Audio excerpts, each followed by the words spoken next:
Geliat prestasi olahraga freestyle sepatu roda di Palembang terus tumbuh. Salah satunya berdiri klub Pentarif Inline Skate Academy Palembang, melahirkan sejumlah atlet sepatu roda yang mampu berbicara banyak di tingkat nasional. Sayangnya untuk lebih meningkatkan prestasi masih terkendala sarana latihan. Klub Pentarif Inline Skate Academy Palembang kini berhome base di indoor percetakan Rambang, Palembang. Selama kurang dari 1 tahun, PIS Academy Palembang ini sudah banyak menghasilkan atlet freestyle sepatu roda dan meraih banyak medali.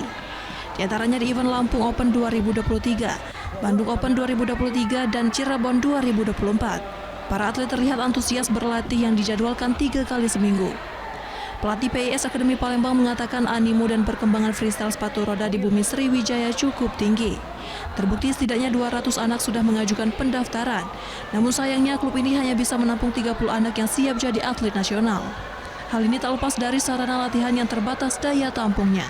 Selain itu klub ini kekurangan pelatih yang kini hanya ada 4 orang. Untuk itu ia berharap pemerintah setempat memperhatikan kendala pengembangan atlet ini, sehingga stakeholder terkait memberikan tempat latihan yang layak. Tapi karena terbatas jadwalnya cuma bisa 3 kali seminggu.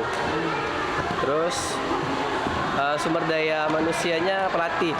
Kita kekurangan pelatih.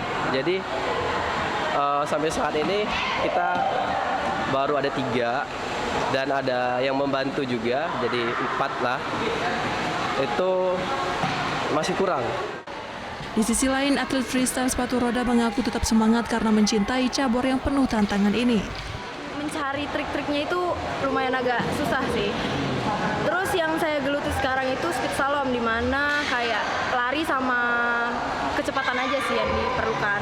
Jadi kalau ditanya tantangannya, ya tantangannya harus cepat gitu. Potensi atlet di Palembang, Sumatera Selatan tak kalah dengan atlet di Pulau Jawa, sehingga butuh dukungan semua pihak agar bisa memberikan prestasi. Dari Palembang, Bambang Irawan, iNews melaporkan.